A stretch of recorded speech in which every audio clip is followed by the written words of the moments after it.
आज हम पढ़ेंगे पास्ट परफेक्ट कंटिन्यूस टेंस। क्या पढ़ेंगे? Past perfect continuous tense. यदि आपने हमारे चैनल को अभी तक सब्सक्राइब नहीं किया है तो चैनल को सब्सक्राइब कर लीजिए। पास्ट परफेक्ट कंटिन्यूस टेंस का अफर्मेटिव सेंटेंस। क्या पढ़ेंगे? पास्ट परफेक्ट कंटिन्यूस टेंस का अफर्मेटिव सेंटेंस। अब इसकी हिंदी में पहचान क्या है? हिंदी में पहचान है बीच में समय आएगा, उसके बाद से, रहा था, रहे थे, रही थी। हिंदी में पहचान क्या है? बीच में समय आएगा, उसके बाद से, रहा था, से, रहे थे, से, रही थी। हेल्पिंग वर्ब, इसमें हेल्पिंग वर्ब एक ही यूज़ होगी जो है हैड बीन। क्या है helping verb? Had been. Verb की कौन सी फॉर्म यूज़ होगी? वर्ब की first form plus ING. Past perfect continuous में वर्ब की first form plus ING use होगी। इसमें दो प्रीपोजिशन यूज़ होगी। कौन कौन से? एक तो फॉर, एक सिंस। फॉर किनके साथ यूज़ होगा?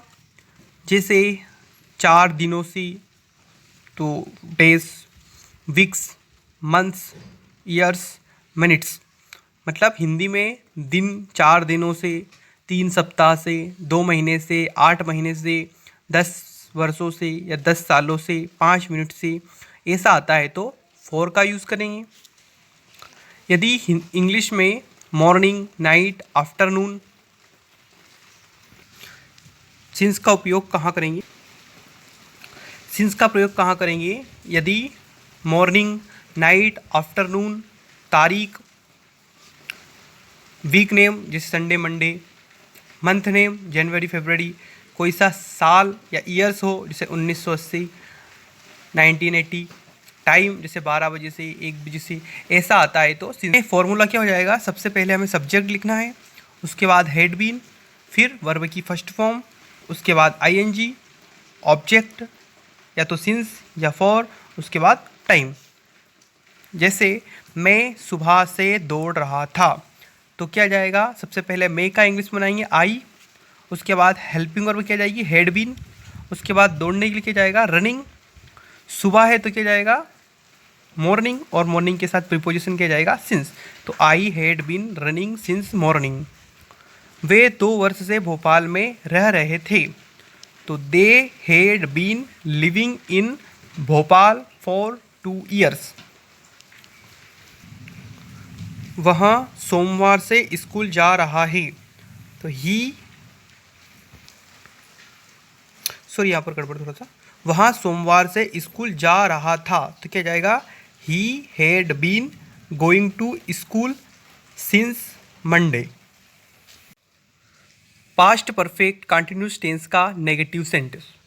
तो इसकी पहचान क्या है? इसमें बीच में नहीं आएगा और समय आएगा, उसके बाद आखिरी में से, रहा था, से, रहे थे, से, रही थी, ऐसे आएगा। उसके बाद हेल्पिंग वर्ब क्या होगी? हेल्पिंग वर्ब इसमें वही हैड बीन होगी, वर्ब की फर्स्ट फॉर्म प्लस आईएनजी। जैसे गो तो गोइंग, रन तो रनिंग, इट तो इटिंग। प्रीपोजिशन इसमें क्या होंगे? फॉर और सिंस। फॉर किनके साथ यूज़ होगा? जो पहले बताया उसी में, ठीक वैसे ही। सिंस भी ठीक पहले बताया वैसे का वैसे ही। सूत्र क्या हो जाएगा इसमें? सबसे पहले हमें सब्जेक्ट लिखना है, उसके बाद हेड। सबसे पहले सब्जेक्ट, उसके बाद हेड, उसके बाद नॉट, फिर बिन, वर्ब की फर्स्ट फॉर्म प्लस आईएनजी, उसके बाद ऑब्जेक्ट या तो सिंस या फॉर, उसके बाद टाइम। जैसे वहाँ दोपहर से नहीं सो रहा था। क्या है? वहाँ दोपहर से नहीं सो रहा था तो ही हैड क्या जाएगा? सब्जेक्ट तो ही, हेल्पिंग वर्ब हैड, उसके बाद not, been sleeping since afternoon. मैं 2 दिन से घर नहीं जा रहा था तो I had not been going home for 2 days। Past perfect continuous का इंट्रोगेटिव सेंटेंस। इसकी पहचान क्या है? सबसे पहले तो क्या आएगा? सबसे पहले क्या आएगा? क्या। उसके बाद बीच में समय, उसके बाद से, रहा था, से, रहे थे, से, रही थी, और लास्ट में आएगा क्वेश्चन मार्क। हेल्पिंग वर्ब क्या होगी? इसमें हेल्पिंग वर्ब हैड बीन ही होगी, जैसा कि पहले 2 सेंटेंस में था। वर्ब की first form plus ING, verb की first form plus ING. Preposition इसमें फॉर और सिंस होगा। फॉर कहाँ होगा, जहाँ पहले बताया है, जैसे 2 दिन, 4 दिन, 5 दिन, 1 साल, 2 साल टाइम। सिंस पहले बताया मॉर्निंग, नाइट, इस तरह से इनका प्रयोग होगा।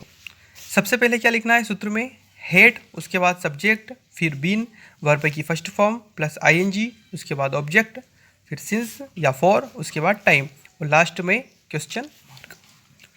जैसे क्या तुम 2 महीने से स्कूल जा रहे थे, तो सबसे पहले हेड, उसके बाद you been, had you been going to school for 2 months.